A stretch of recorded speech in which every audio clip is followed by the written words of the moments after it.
संत जना की पेज रखंदा आया।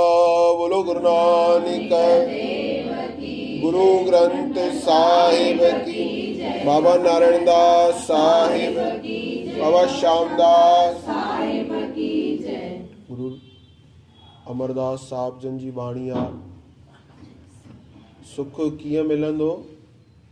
गुरु शेवा ते सुख पाइए, होर ते सुख न आहे, होर ते सुख न बाल। गुरुअ जी शेवा सां ई सुख प्राप्त थियणो आहे।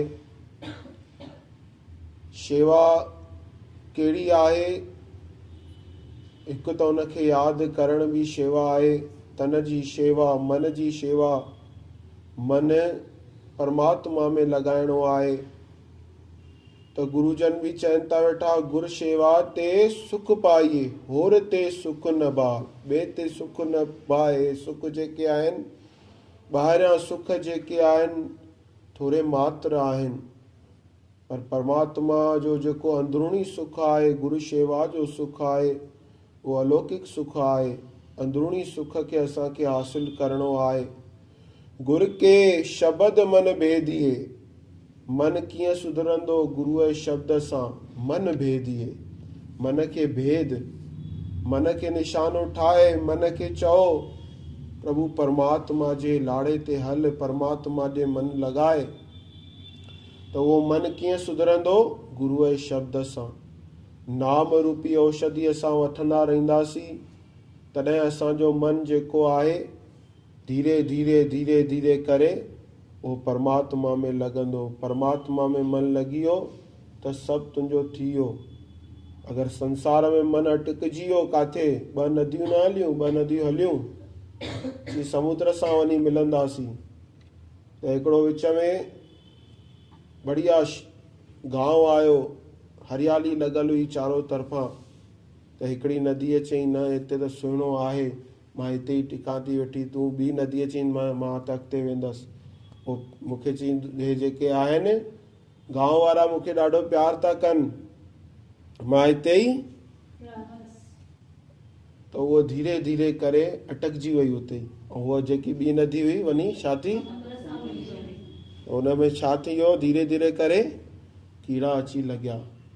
जेके उहे पूॼंदा हुया हुन नदीअ खे, उहे ई हुन में छा पिया कनि? थुकियूं पिया फिटी कनि कि भई हाणे पासीरो थी पिया वञनि, बांस थी अचे। त असां बि अगरि परमात्मा में मन न लॻायोसीं, संसार में मन अटकाए वेठासीं ऐं उते ई फासी वियासीं, त छा थींदो? आख़िरीअ में थुकियूं पवंदियूं। छो आया आहियूं? छा करिणो आहे? असांखे उन परमात्मा सां मिलण आया आहियूं, मन खे परमात्मा में जोड़ण आया आहियूं। हे जेको जनम मिलियो आहे, अमोलक जनम आहे। हिन देहीअ ख़ातिर बेवसिकन छॾे सुर्ग अची, कीअं पापी तोखे वञी कदुर पुछ। त हे मानुष जन्म जेको आहे, ऊपर चढ़ने की सीढ़ी है, नीचे गिरने की खाई। त गुरुअ जे शब्द सां मन खे ठाहे, रोज नितनेम करे, नाम खे जप, सदा वसई हर नाल। परमात्मा तुंहिंजे अंदर में ई आहे, हो तोसां गॾु आहे, तोखे खणी बीठो आहे, पर तूं ई उनखे छा थो करी? विसारे वेठो आहीं। ॿियनि में मन थो लॻाई, ॿियनि ॻाल्हियुनि में हेॾे होॾे ख़्याल थो करी, पर परमात्मा तुंहिंजे अंदर में आहे। तूं उनजो अनुभव कर, ओॾे ख़्यालु कर। नानक नाम तिना को मिले, जिन हर वेखे नदर निहाल। उनखे नाम मिलंदो जंहिंजे मथां उनजी नज़र थींदी। पर नज़र कॾहिं थींदी? जॾहिं झुकंदासीं, निवंदासीं। कृपा कॾहिं थींदी आहे? किर तपाए, किर तपाए। सिपत खजाना बख्श है, जिस बख्शे सो खर्चे खाए। सिपतीअ खजानो जंहिंखे परमात्मा पाण बख्शे ॾे। सतगुरु बिन हथ न आवई, बिना सतगुरुअ इहो खजानो हथ न ईंदो आहे। हे ॿाहिरां खजाना त सभिनि खे मिली वेंदा, सुतदारा और लक्ष्मी पापी को भी होए। संत समागम हरि कथा तुलसी दुर्लभ। सतगुरु बिन हथ न आवई, सभु थके कर्म कमाए। सभु थकिजी पिया। जेसि ताणी सतगुरुअ जी महर नथी थिए, तेसि ताणी हुनजो मन परमात्मा में न लॻंदो।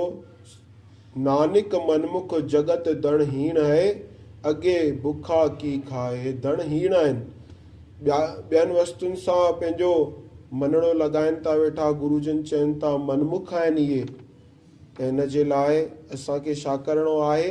रोज़ु धीरे धीरे करे पंहिंजे मन खे ठाहिणो आहे, मन खे जोड़णो आहे परमात्मा में। नाम जो जेको अभ्यास करिणो आहे। सभु तेरी तूं सभु सदा, सभु तुदे उपाया, सभना विच तूं वर्तंदा, तूं सभिनी ध्याया। गुरुजन चवनि था सभु तुंहिंजा आहिनि। अहिड़ो असांखे ख्यालु करिणो आहे, सभु परमात्मा जो आहे। हे सभु खेल हली रहियो आहे, सभु उन जो ई आहे। तिसदी तूं भगत थाए पावे, जो तुद मन भाया। परमात्मा खे जेको वणंदो आहे उहो ई उन जे निकट वञी सघंदो आहे, उन जी भक्ति ठाहे पवंदी आहे।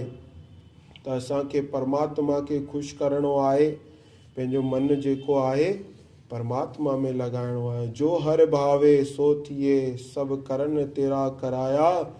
सालाई हर सभना ते वॾा, जो संत जना की हर पेज रखंदा आया। गुरुजन जन था इन परमात्मा खे तूं सालाए, जेको सभिनि खां वॾो आहे, जेको संत जननि जी पेज रखंदो आयो आहे।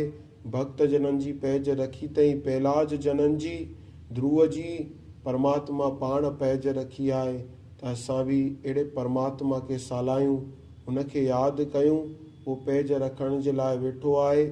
जेतिरो थी सघे उन परमात्मा में लाड़ो लॻायूं। उन जो ई इहो ई सार आहे, जो परमात्मा में जंहिं लाड़ो लॻायो आहे उहो ई जीते वियो आहे, अॻिते में खटी वियो आहे। जंहिं नाम खे जपियो आहे उन जो ई अॼु नालो आहे। जंहिं धन खे इकठो कयो आहे उन जो नालो कोन्हे, पर धन बि ज़रूरत आहे। संसार में आया आहियूं, पर नाम जेको आहे असांखे नितनेम करे जपणो आहे, औषधि वठंदी रहणो आहे, त मन असांजो भिटकंदो न।